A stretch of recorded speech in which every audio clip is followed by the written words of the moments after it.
Thank you. President of the 28th Pan American Sanitary Conference, Honorable Mr. Nicholas Still, Minister of Health and Social Security of Grenada, Honorable Secretary of Health and Human Services, United States of America, Dr. Tom Price, Honorable Ministers and Secretaries of Health of PAHO WHO member states, Director General of the World Health Organization, Dr. Tedros Adhanom, distinguished member state delegates, eminent members of the Diplomatic Corps, Assistant Secretary General of the Organization of American States, Ambassador Nestor Mendez, representatives of non-governmental organizations, informal relationship with the Pan American Health Organization, representatives of the United Nations and other specialized agencies, fellow PAHO and WHO colleagues, honored guests, esteemed ladies and gentlemen, a very good morning to all of you. Distinguished ladies and gentlemen, it is with immense pleasure that I stand here today to extend to all of you a very warm welcome to the House of Health in the Americas as we convene this, our 29th Pan American Sanitary Conference and the 69th session of the Regional Committee of WHO for the Americas.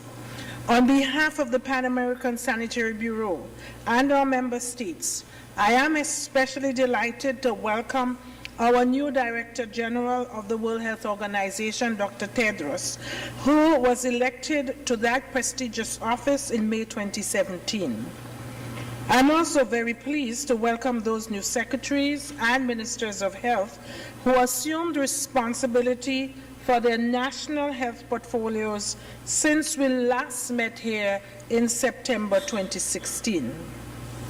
Ladies and gentlemen, on a more somber note, I would like to take this opportunity to publicly extend to the governments and peoples of Anguilla, Antigua and Barbuda, Bahamas, Cuba, the British Virgin Islands, the U.S. Virgin Islands, the Turks and Caicos Islands, Haiti, the Dominican Republic, French and Dutch St. Martin, Puerto Rico, St. Kitts and Nevis, the United States of America, and my own country, Dominica.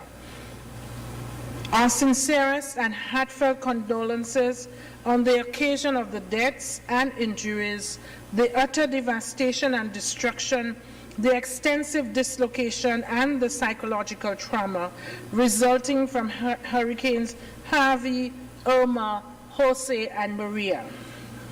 To the government and people of Mexico, we extend our deepest commiserations regarding the tremendous loss of lives and the extensive damage resulting from two powerful earthquakes that struck your country on the 8th and the 19th of September 2017, as well as the additional impacts produced by Hurricane Katrina. We stand in empathy with all of you and in solidarity. We commit to working with you all to ensure the speedy reestablishment and effective functioning of your health systems. The economic losses resulting from these disasters, including their direct physical impacts, will be astronomical. Reconstruction will be long and difficult for all affected, but particularly so for the small island developing states, for the poor, and for persons living under conditions of vulnerability.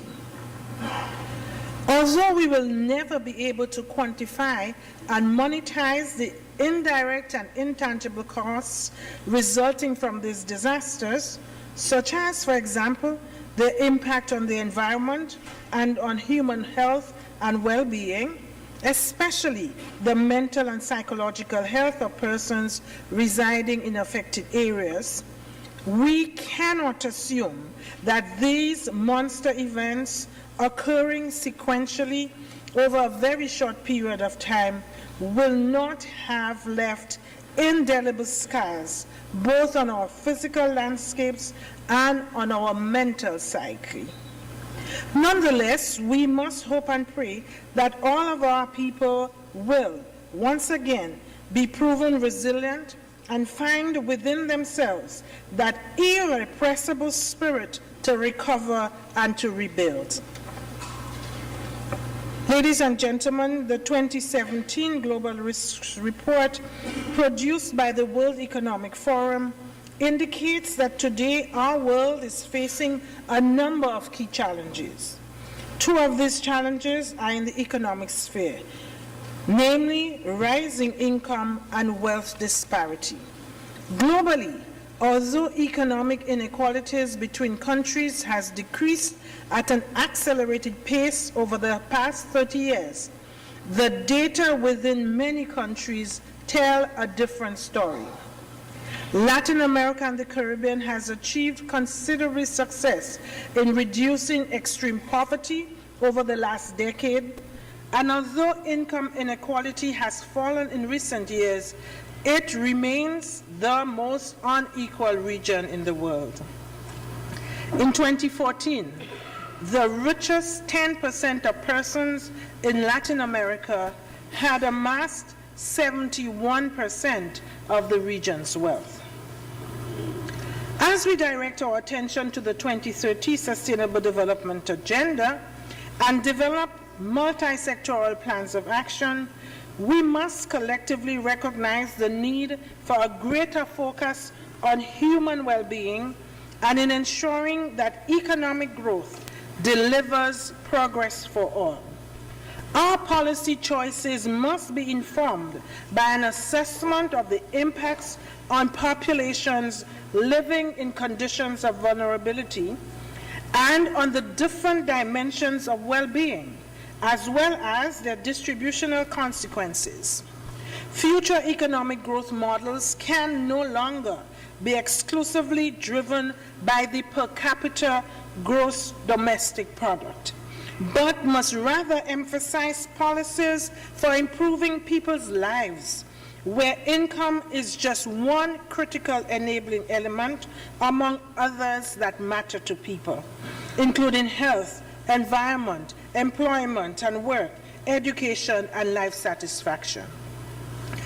Another key challenge is to protect and strengthen our systems of global cooperation, as there are signs of weakening of the commitments becoming very noticeable. We are all very much aware that global health security is enabled by binding legal agreements such as the International Health Regulations 2005.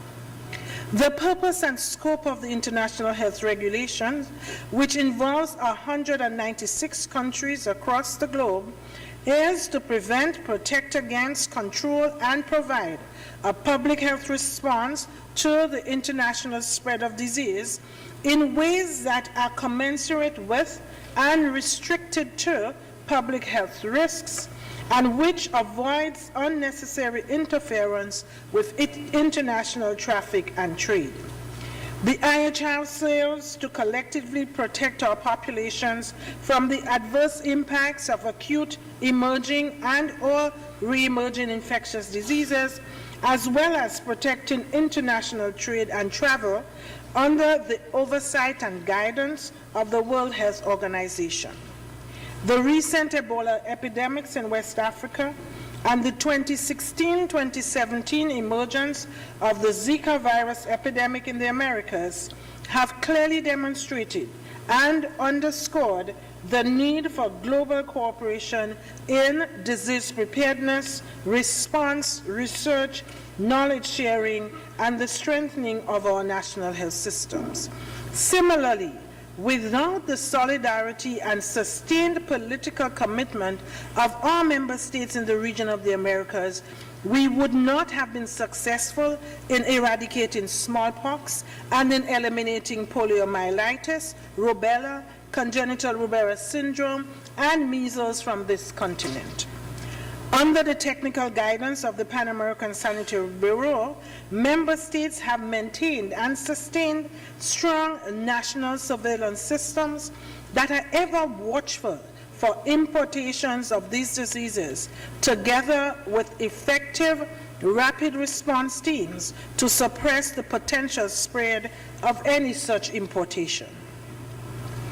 The individual country and collective regional commitments and investments in relation to the elimination of disease preventable by vaccination are a testament to Pan-American solidarity.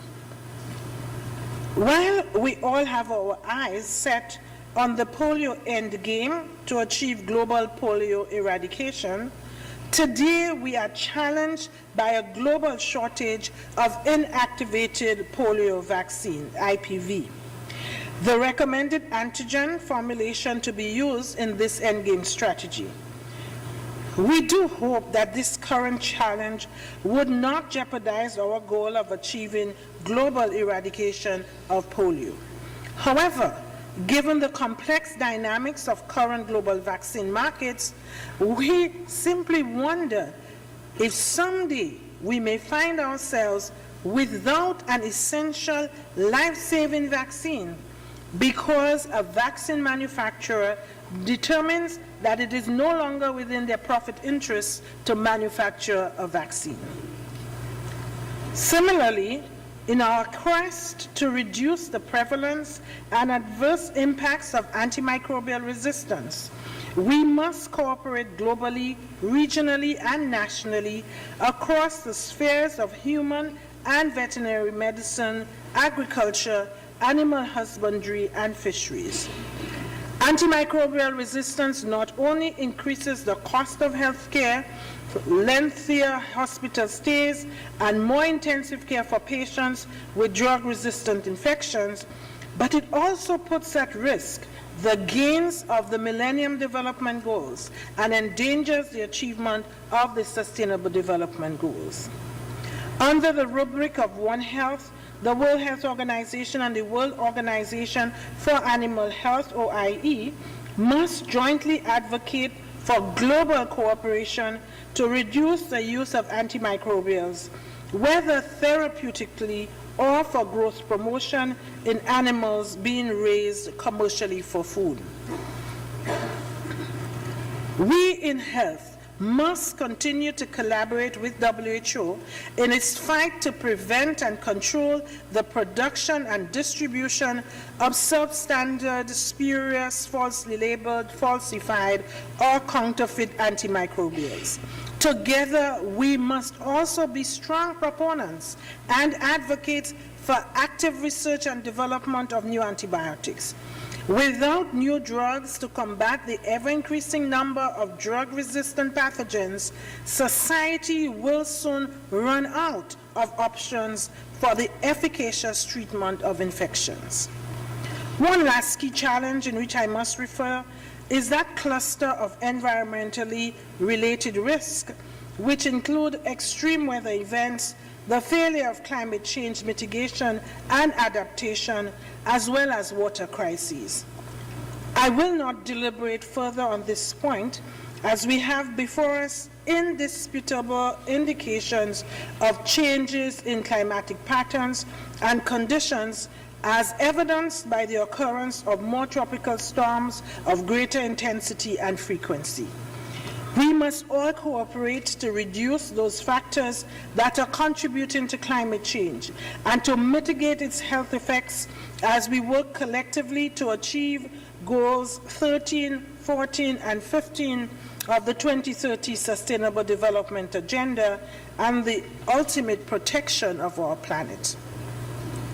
Given the heightened and passionate discussions currently evolving around the monster disasters that have occurred over the past 3 weeks, it is abundantly clear that from a climate change perspective, urgent attention must be given to the implementation and enforcement of adaptive policies such as appropriate land use, a revision of building codes where appropriate, retrofitting of buildings to improve hazard standards, including the construction of hurricane-resistant housing, coastal and shoreline defense mechanisms, water management, and new approaches to sustainable development.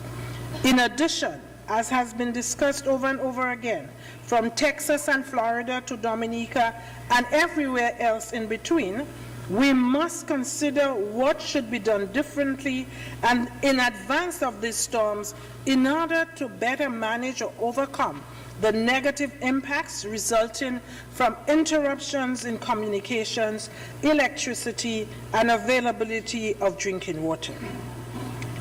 Finally, I would like to draw to your attention the fact that global warming could potentially result in an expansion of the geographic ranges of some vectors with the concurrent spread of certain diseases into areas where hitherto they did not previously exist.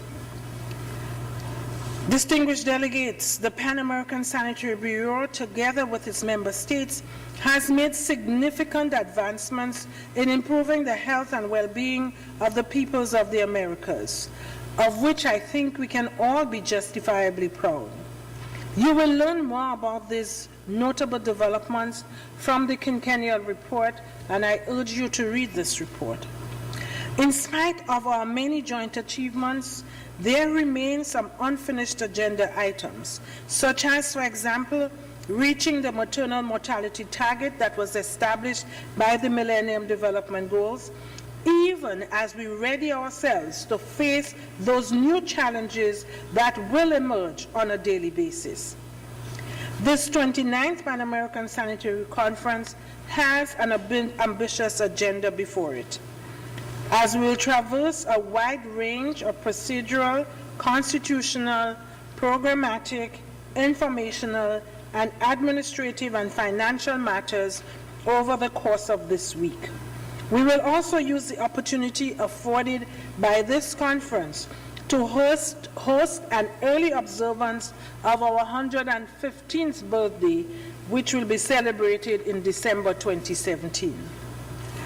We will also unveil and launch our 2017 flagship publication entitled Health in the Americas Plus, together with its new innovative information platform. In addition, you will have the opportunity to participate in a number of side events during which some critical topics such as equity and health inequalities in the Americas, climate change, the health of migrants, and regulatory policies and healthy eating will be addressed by member states. It is my sincere hope that we will have a very successful and productive week under your expert guidance and visionary leadership as we collectively seek to chart a unified course for achieving progress towards the goals of the 2030 Sustainable Health Agenda.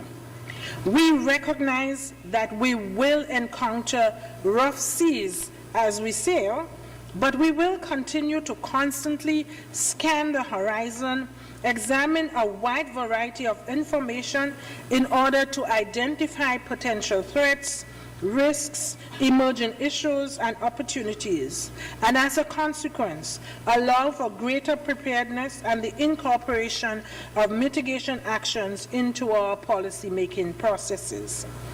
I have every confidence that together we will safely and successfully reach our designated port of call without having left anyone behind, as we would be sailing under the flag of Pan-American solidarity, underpinned by our core values of equity, excellence, respect, and integrity.